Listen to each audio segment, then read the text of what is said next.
Bonjour Laetice. Bonjour Nico. Comment vas-tu? Bah très bien. Tu as l'air un petit peu stressé, mais tu vas voir, ça va très bien se passer. Donc déjà, je te remercie de jouer le jeu de l'interview, puisque tu as toi-même opéré un changement de vie il y a quelques temps. Donc tu vas revenir un petit peu sur les tenants, les aboutissants, ce qui t'a amené à changer de vie. Donc avant tout, je vais te laisser te présenter, donc Laetitia Langlois, mais que peux-tu nous dire de plus sur toi? Alors, donc moi oui, en effet, donc moi c'est Laetitia, donc moi je vais avoir 40 ans au mois de janvier. Ouais, je suis toute jeune. J'ai 2 enfants, un conjoint. J'habite dans les Yvelines et je suis conseillère pour un célèbre robot culinaire. D'accord, très bien. 3 ans que je fais ça. Ok, donc ça c'est ton actualité, je dirais, du jour. Enfin du jour, des jours qui sont actuels. Si on peut te résumer un petit peu, est-ce qu'il y a des valeurs particulières qui t'animent, un mot, un mantra, un slogan qui te représente? Comment les gens qui ne te connaissent pas, là, qui te découvrent, pourraient s'identifier ou pas à toi en fait? Moi je dirais que je suis quelqu'un qui aime les gens. Voilà. D'accord. Tout simplement. Et oui. Et c'est vrai que le métier que je fais actuellement et le métier que je faisais auparavant, et on va y revenir, était axé, tourné vers les autres aussi. Et c'est vrai que je me retrouve. C'est ça qui te motive au quotidien, la dynamique, etc. Le contact avec les autres, découvrir des personnes, des personnalités, des univers différents, c'est ce qui me motive. Bon, donc ça répond pas mal à l'état d'esprit, en tout cas. Ça aussi, de temps en temps. On s'entend bien, puis de temps en temps. Oui, c'est vrai. Mais globalement, on s'entend bien. Non, mais ça va, c'est la très belle joke. Oui. Du coup, là, tu as commencé déjà un petit peu à dévoiler ton parcours initial. Lequel était-il? Puisque là, actuellement, tu travailles à vendre des robots, on va dire, culinaires. C'est complètement différent de ce que tu faisais avant. Donc, qu'est-ce que tu faisais avant et qu'est-ce qui t'a amené à changer, justement? Alors, avant, j'étais directrice de centre de loisirs. Donc, complètement différent. Rien à voir. Voilà, j'étais dans la fonction publique. Il y avait un peu d'animation que tu retrouves actuellement. Il y avait un peu d'animation, il y avait du contact avec un public qui était différent, puisque c'était des enfants, leurs parents, voilà. Mais oui, j'ai fait 15 ans d'animation. Quand même. Après quelques mois de fac d'anglais, on va dire, parce que je suis pas allée jusqu'au bout. Je me suis dirigée dans cette voie-là, et j'en ai eu marre.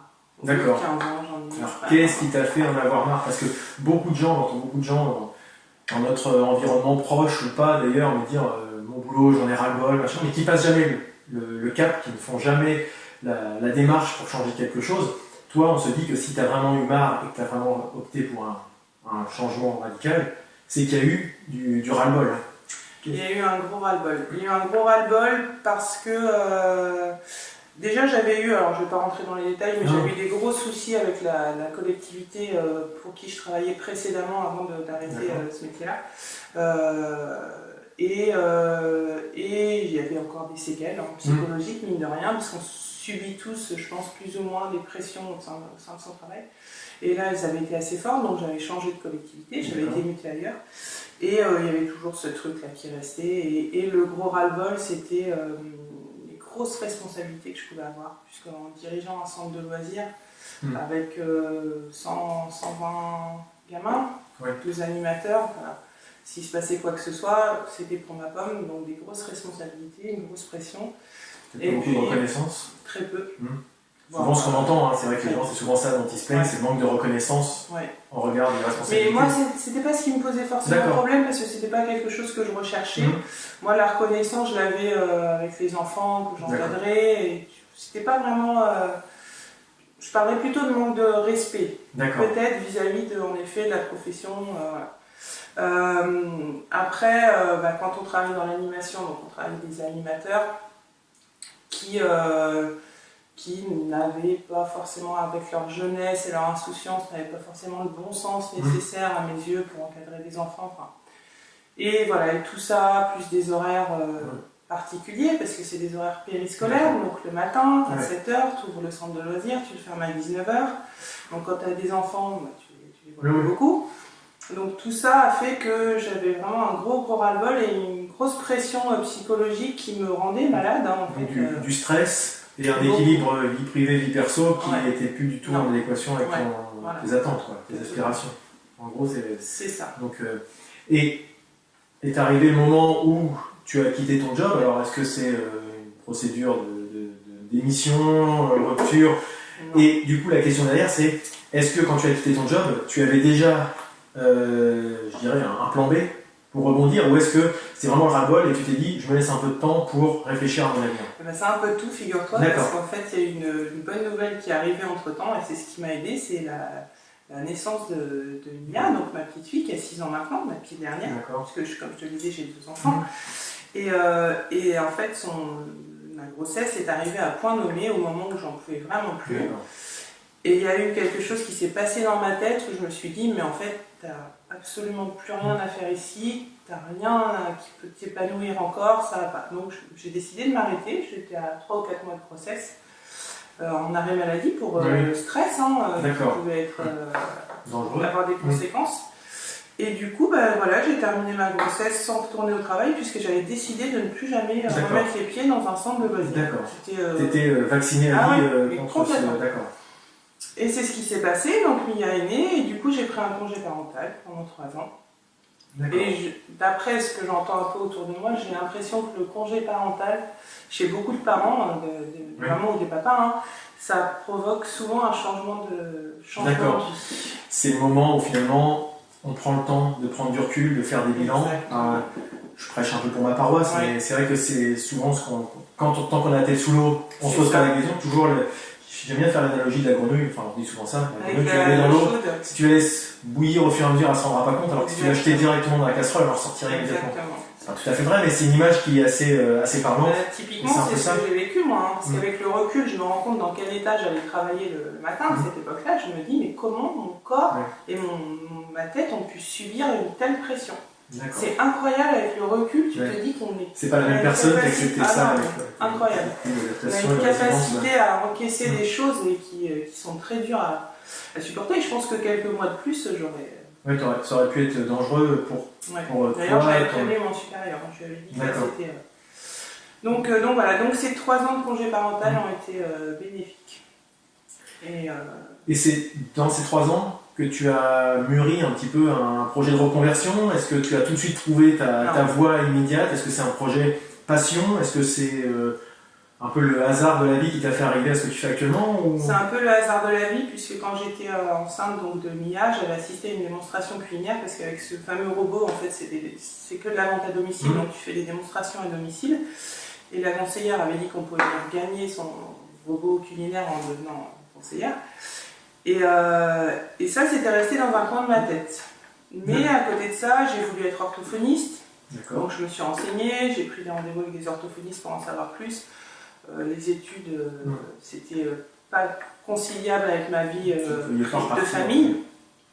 J'ai voulu être bibliothécaire, c'est pareil, il y avait plein de choses qui faisaient que c'était vraiment pas possible. Et du coup, cette histoire de vente à domicile est restée dans un coin de ma tête, et puis je me suis dit, pourquoi pas me lancer là-dedans, sachant que mon conjoint travaille beaucoup avec des horaires assez énormes. Du coup, ça m'aurait permis de gérer mon emploi du temps et de m'occuper de ma famille, parce que c'est quelque chose qui est important pour moi.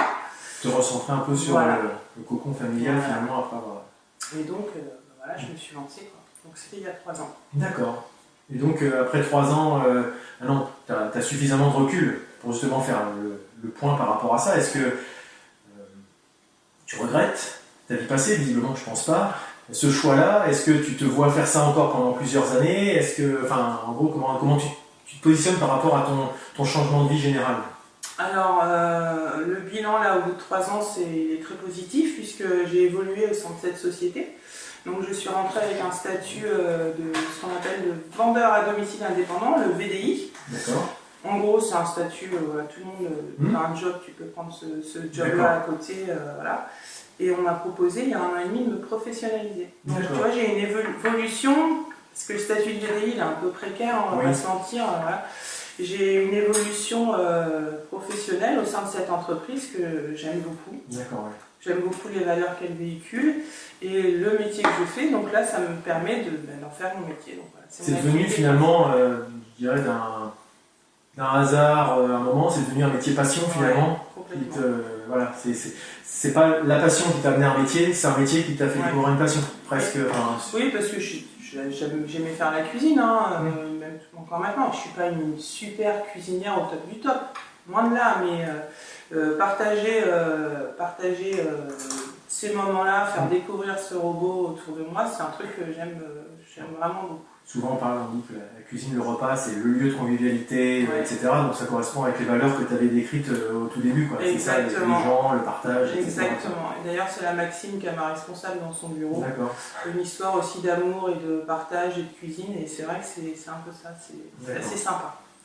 Donc tu l'as évoqué un petit peu en termes de vie personnelle, d'organisation. Qu'est-ce que ça a changé concrètement? Est-ce que justement, tu parlais de stress. Tu dois certainement avoir un autre stress, puisque maintenant, par rapport à avant, tu as peut-être des obligations d'objectifs, de résultats, etc., qui est un autre stress, mais est-ce que c'est équivalent à ce que tu avais avant? Et comment tu gères ce stress? Est-ce que tu as une approche différente? Ça n'a rien à voir. D'accord. Parce que avant, je m'occupais d'enfants, donc si je perdais un enfant, je pourrais avoir des gros problèmes. Maintenant, voilà, c'est un peu moins... ça reste que des chiffres. Voilà, ça reste que des chiffres.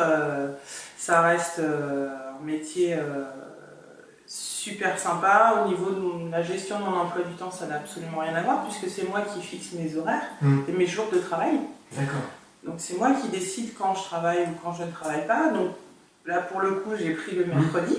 Oui. Journée qui il y a encore 6 ans de ça, le mercredi c'était la plus grosse journée de la semaine. Ben voilà, là maintenant le mercredi je suis à la maison avec mes filles, je m'occupe. Ça m'empêche pas de travailler un peu de temps en temps sur mon ordinateur, mais voilà.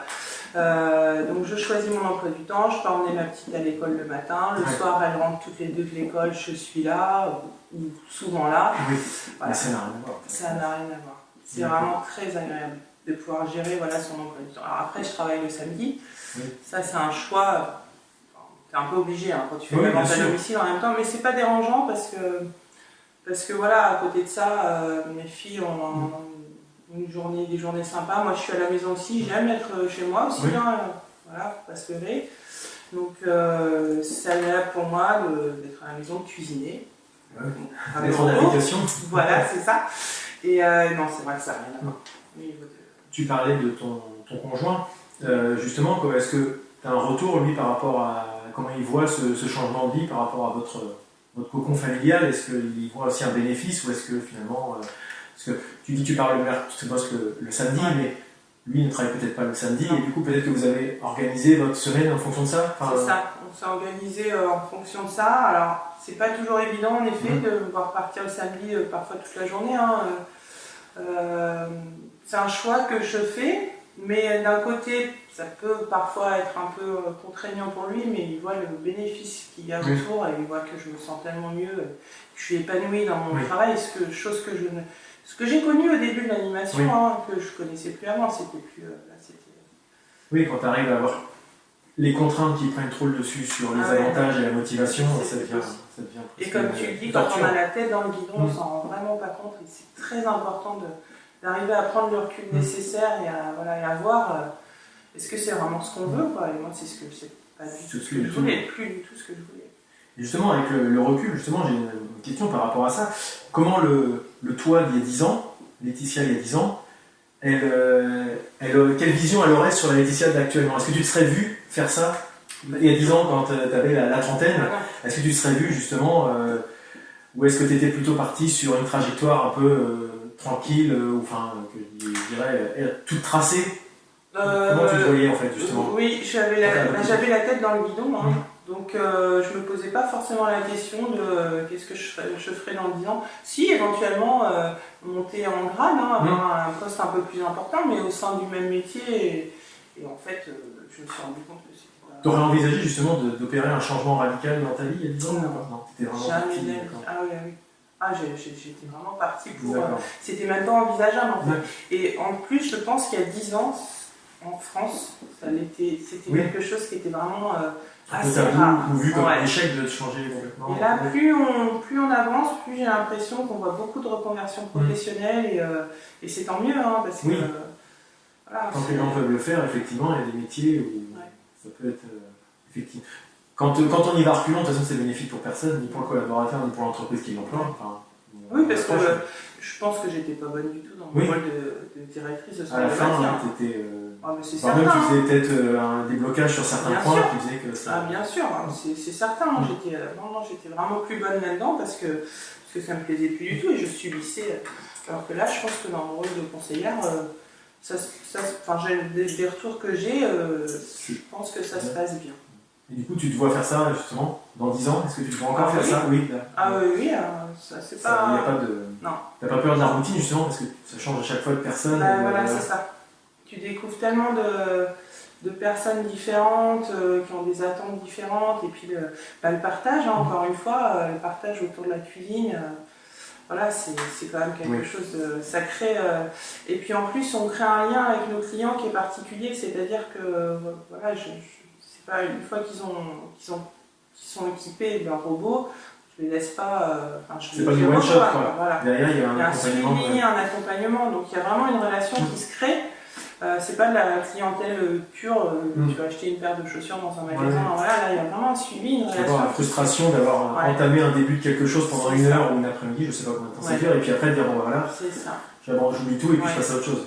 Et du coup ça crée des liens, et du coup tu as même des amitiés qui se créent. Voilà, dans ma clientèle, j'ai beaucoup de personnes qui sont devenues des amis ou que j'apprécie beaucoup, et ça c'est super. Ça, garder ce contact quand même, quoi. Effectivement. Et pour faire un petit bilan là, sur ce parcours que tu as eu, si c'était à refaire, ce changement de vie, enfin ce parcours professionnel que tu as, qu'est-ce que tu referais différemment? Est-ce que tu referais la même chose? Et qu'est-ce que tu ferais différemment? Est-ce que tu as eu l'impression de temps en temps d'avoir fait des choix un peu hasardeux, ou au contraire, qu'est-ce que tu conseillerais aux gens de faire? Par rapport au tout début de ma carrière, ou par rapport à ce ça peut être par de exemple de dire j'aurais dû changer de vie plus tôt, ou ça aurait pu être j'aurais peut-être, je sais pas, enfin je me suis dispersé à vouloir faire un peu orthophoniste, un peu machin, alors que j'aurais dû me concentrer sur un point et pas m'éparpiller. Alors là, je ne peux pas orienter ta réponse. Par rapport à ce que tu me dis, je pense au tout début, une fois que j'ai fini mes études, là je pense que j'ai un peu merdouillé à ce moment-là. D'accord. Finalement c'est le choix initial qui a peut-être pas été bon. C'est le choix initial qui n'a pas été bon. Parce que je pense que quand j'ai eu mon bac, je n'avais pas la maturité nécessaire. Et puis à mon avis, je ne suis pas la seule. Quand tu as 18-19 ans, bien sûr, tu ne sais pas forcément ce que tu veux. Et c'est ce qui m'est arrivé. J'ai fait une fac d'anglais, alors que j'aimais l'anglais, mais pour être éventuellement prof. Mais... Oui, mais par défaut finalement, peut-être. Ouais. Mais comme beaucoup de gens manque qui ont 18 ans, d'orientation énorme. Je me souviens avoir vu un conseiller d'orientation. Je me souviens juste de l'avoir vu.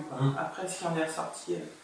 Et voilà. Donc, si c'était à refaire, je pense que c'est à ce moment-là que il aurait fallu refaire quelque chose. Après, mais voilà, je pense que c'est le cas de beaucoup de gens qui finalement suivent la voie que ou les parents ou les profs, ou voire les deux, décident pour eux en disant ah non, t'es bon en maths, tu feras scientifique, et puis qu'est-ce que tu vas faire avec un bac S, je sais pas. Donc par défaut, il y a des gens qui sont motivés et qui suivent ça d'où ils veulent aller, mais il y a beaucoup de gens qui font aussi un parcours scolaire par défaut et qui se retrouvent à avoir un boulot finalement forcément un peu par défaut, et puis à l'aube des 35-40 ans à se poser des questions, et c'est pour ça que les gens se posent peut-être plus de questions maintenant. Enfin, je pense que c'est l'impression que j'en ai en fait. Il est pour beaucoup et... Le but c'est pas d'inciter les gens à changer de vie, absolument, c'est ça que je veux dire. Je ne veux pas chercher les gens à dire balancer tout. Non, c'est de dire oser faire si vous vous rendez compte que vous êtes dans une impasse. Il faut vraiment franchir le pas, et c'est tellement important de se sentir bien dans son métier. On passe la majorité du temps au travail, donc se sentir bien dans son métier et se sentir utile et s'épanouir, c'est vraiment... moi qui ai vécu les deux situations, je trouve que c'est vraiment primordial. Pour toi, c'est un succès. Ouais. Ah ouais. Non, c'est bien. Je suis ravie. Ça se voit. Oui. Tu as expérimenté, te connaissant aussi très bien personnellement, je vois bien que tu as l'air de moins subir vraiment. Ah oui, j'apprécie vraiment ce que je fais. J'en suis ravie. Très bien. Écoute, on arrive à la fin. Là. Je te propose de partager un peu avec les gens qui peuvent écouter, voir cette vidéo, une petite... quelque chose qui pourrait les inspirer, que ce soit une citation, que ce soit un livre que tu as lu, que ce soit une série, quelque chose qui te donne la patate ou qui pourrait, tu te dis tiens, ça j'aimerais bien le partager avec des gens, et est-ce qu'il y a quelque chose qui t'anime actuellement? Ça peut être pas forcément lien avec la reconversion, quoi que ce soit, quelque chose qui, toi, te donne la patate et C'est une petite maxime que j'aime bien. D'accord. Je crois que c'est Oscar Wilde qui l'a sorti. Il a dit soyez vous-même, les autres sont déjà pris.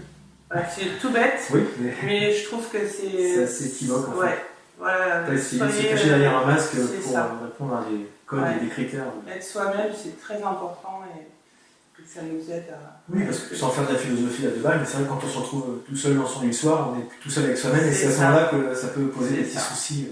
Donc c'est important de savoir qui on est et où on veut aller et où on va.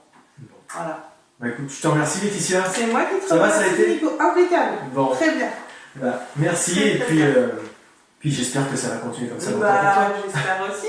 À plus tard. Merci Salut. Nico. À plus tard. C'était bien, bah oui, c'était bien.